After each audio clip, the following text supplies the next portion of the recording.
निर्जला एकादशी 2026। जय श्री हरि विष्णु। भगवान विष्णु सबका मंगल करें। जय सनातनी के इस अंक में आज हम जानेंगे, श्रवण करेंगे निर्जला एकादशी व्रत कथा। शुभ मुहूर्त, पूजा विधि, पारण का समय। एकादशी पर भद्रा का साया है। 4 शुभ योग भी बन रहे हैं। एकादशी का व्रत भगवान विष्णु को समर्पित है। हिंदू धर्म में एकादशी को अत्यंत पुण्यदायी तिथि माना जाता है। साल में कुल 24 एकादशी आती है। पुरुषोत्तम मास की 2 एकादशियां हो तो 26 एकादशी आती हैं। लेकिन इनमें निर्जला एकादशी का स्थान सबसे विशेष माना गया है। ज्येष्ठ मास के शुक्ल पक्ष में पड़ने वाली इस एकादशी पर व्रती बिना जल ग्रहण किए उपवास करते हैं। इसी कारण इन्हें निर्जला एकादशी कहा जाता है। धार्मिक मान्यता है कि जो लोग पूरे साल की एकादशी का व्रत नहीं कर पाते हैं, वो अगर पूरी श्रद्धा के साथ निर्जला एकादशी का व्रत करे तो उन्हें भी 24 एकादशी के समान पुण्य प्राप्त हो सकता है। निर्जला एकादशी का व्रत 25 जून 2026 बृहस्पतिवार को रखा जाएगा। निर्जला एकादशी के पारण का समय 26 जून को किया जाएगा। पारण का शुभ समय सुबह 5:25 से 8:13 तक निर्धारित किया गया है। इस अवधि में विधि पूर्वक व्रत खोलना शुभ माना जाएगा। एकादशी व्रत में पारण का भी महत्वपूर्ण स्थान है। अगर पारण समय से नहीं किया जाए तो व्रत का पूर्ण फल नहीं मिलता है। अब जानते हैं 4 शुभ संयोगों में निर्जला एकादशी। इस बार निर्जला एकादशी कई विशेष शुभ योगों के साथ मनाई जाएगी। पंचांग के अनुसार 25 जून को शिव योग, रवि योग और सिद्ध योग का निर्माण हो रहा है। इसके अलावा चौथा और सबसे महत्वपूर्ण संयोग यह है कि निर्जला एकादशी गुरुवार को पड़ रही है। गुरुवार भगवान विष्णु को समर्पित माना जाता है और एकादशी व्रत भी विष्णु आराधना के लिए विशेष माना जाता है। ऐसे में दुर्लभ मेल व्रत के महत्व को और बढ़ाने वाला माना जा रहा है। अगर यह वीडियो पसंद आए तो चैनल को सब्सक्राइब और वीडियो को लाइक, शेयर अवश्य करें। निर्जला एकादशी के दिन जहाँ कई शुभ योग बन रहे हैं, वहीं भद्रा का प्रभाव भी रहेगा। पंचांग के अनुसार भद्रा सुबह 7:08 से शुरू होकर 8:09 तक रहेगी। हालांकि पंचांग के अनुसार इस दिन भद्रा पाताल लोक में रहेगी, इसलिए व्रत पूजन और भगवान विष्णु आराधना में किसी भी प्रकार की बाधा नहीं मानी जाएगी। अब सुनते हैं निर्जला एकादशी व्रत कथा।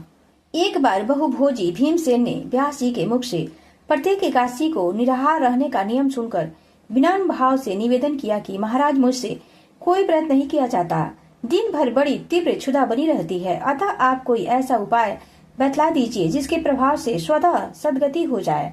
तब व्यास जी ने कहा कि तुमसे वर्ष भर की संपूर्ण एकादशी नहीं हो सकती तो केवल एक निर्जला एकादशी कर लो। इसी से साल भर की एकादशी करने के समान फल प्राप्त हो जाएगा। तब भीम ने वैसा ही किया और स्वर्ग को गए। इसलिए एकादशी भीमसेनी एकादशी के नाम से भी जानी जाती है।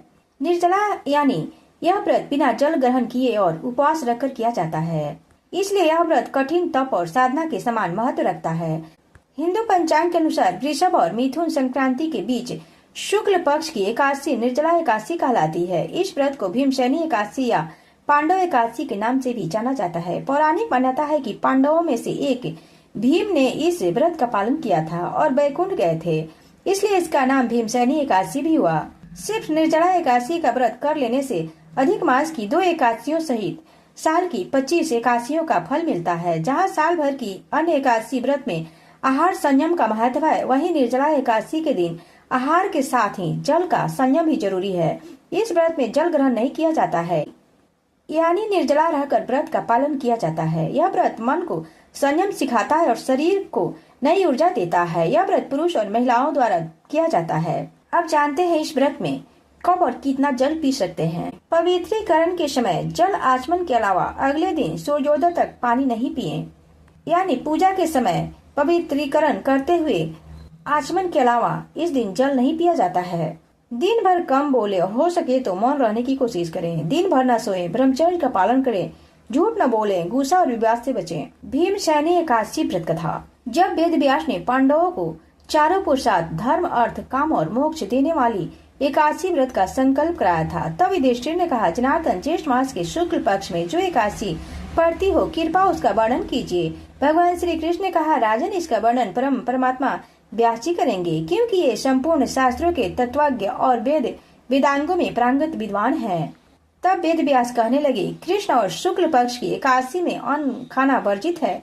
द्वादशी को स्नान करके पवित्र होकर फूलों से भगवान केशव की पूजा करें, फिर पहले ब्राह्मण को भोजन देकर अंत में स्वयं भोजन करें। यह सुनकर भीमसेन बोले, परम बुद्धिमान पितामह, मेरी उत्तम बात सुनिए। राजा युधिष्ठिर, माता कुंती, द्रौपदी, अर्जुन, नकुल और सहदेव ये एकादशी को कभी भोजन नहीं करते तथा मुझसे भी हमेशा यही कहते हैं कि भीमसेन, एकादशी को तुम भी खाना न खाया करो, परंतु मैं उन लोगों से यही कहता हूँ कि मुझसे भूख नहीं सही जाएगी।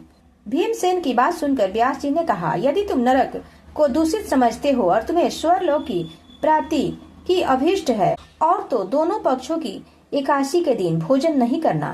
भीमसेन बोले, महाबुद्धिमान पितामह, मैं आपके सामने सच कहता हूँ, मुझसे एक बार भोजन करके भी व्रत नहीं किया जा सकता, तो फिर उपवास करके मैं कैसे रह सकता हूँ।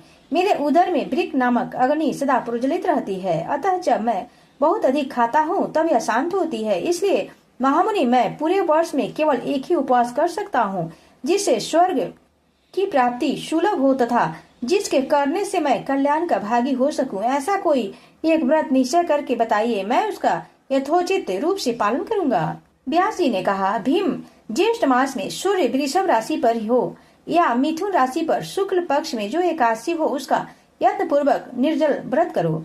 केवल कूला या आचमन करने के लिए मुख में जल डाल सकते हैं, उसको छोड़कर किसी प्रकार का जल विद्वान पुरुष मुख में न रखे, अन्यथा व्रत भंग हो जाता है।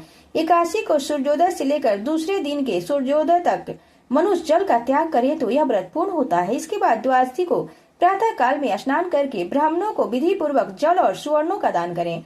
इस प्रकार सब कार्य पूरा करके जितेंद्रिय पुरुष ब्राह्मणों के साथ भोजन करें। वर्ष भर में जितनी एकादशियां होती है उन सब का फल इस निर्जला एकादशी से मनुष्य प्राप्त कर लेता है, इसमें तनिक भी संदेह नहीं है। शंख चक्र और गदा धारण करने वाले भगवान केशव ने मुझसे कहा था कि यदि मानव सबको छोड़कर एकमात्र मेरी शरण में आ जाए और एकादशी को निराहार रहे तो यह सब पापों से छूट जाता है। कुंती नंदन, निर्जला एकादशी के दिन श्रद्धालु स्त्री पुरुषों के लिए जो विशेष दान और कर्तव्य विहित है उन्हें सुनो। उस दिन जल में शयन करने वाले भगवान विष्णु का पूजन जलमयी धेनु यानी पानी में खड़ी गाय का दान करना चाहिए। सामान्य गाय या घी से बनी गाय का दान भी किया जा सकता है। इस दिन दक्षिणा और कई तरह की मिठाइयों से ब्राह्मणों को संतुष्ट करना चाहिए। उनके संतुष्ट होने पर श्री हरि मोक्ष प्रदान करते हैं। जिन्होंने श्री हरि की पूजा और रात्रि में जागरण करते हुए इस निर्जला एकादशी का व्रत किया है, उन्हें अपने साथ ही बीती हुई 100 पीढ़ियों को और आने वाली 100 पीढ़ियों को भगवान वासुदेव की परम धाम में पहुंचा दिया है। निर्जला एकादशी के दिन अन्न, वस्त्र, गौ, जल, साया, सुंदर आसन, कमंडलू तथा छाता दान करने चाहिए। जो श्रेष्ठ तथा सुपात्र ब्राह्मण को जूता दान करता है वह सोने के विमान पर बैठकर स्वर्ग लोक में प्रतिष्ठित होता है। जो इस एकादशी की महिमा को भक्ति पूर्वक सुनता है अथवा उसका वर्णन करता है वह स्वर्ग लोक में जाता है। चतुर्दशी युक्त अमावस्या को सूर्य ग्रहण के समय श्राद्ध करके मनुष्य जिस फल को प्राप्त करता है वह फल इस कथा को सुनने से मिल जाता है। भीमसेन, ज्येष्ठ मास में शुक्ल पक्ष की जो शुभ एकादशी होती है उसका निर्जल व्रत करना चाहिए। उस दिन श्रेष्ठ ब्राह्मणों को शक्कर के साथ जल के घड़े दान करने चाहिए।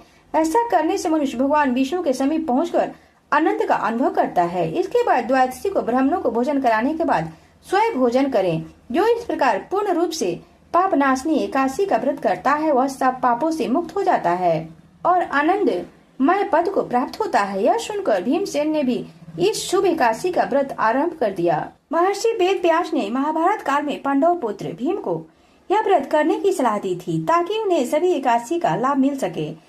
इस दिन किसी जरूरतमंद को अपने सामर्थ्य के अनुसार दान करने से अनंत पुण्यों की प्राप्ति होती है। अब जानते हैं एकादशी पर दान का महत्व और किस चीज का दान करना चाहिए। अब जानते हैं एकादशी पर दान का महत्व और किन चीजों का दान करना चाहिए।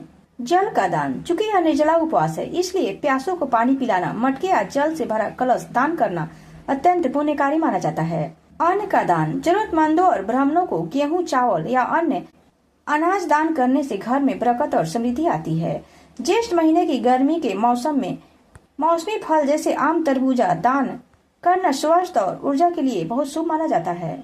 भीषण गर्मी से राहत दिलाने के लिए छाता, सूती वस्त्र और पंखा दान करने का विशेष विधान है। इसके अलावा जूता, चप्पल का दान भी राहु केतु के दोषों को दूर कर कारोबार में सफलता दिलाता है, नौकरी में भी सफलता दिलाता है। पढ़ाई में भी इसके लाभ मिलते हैं। भगवान विष्णु को पीले वस्त्र, तुलसी और पीली मिठाई अर्पित कर गरीबों में बांटना समृद्धि लाता है। जय श्री हरि विष्णु।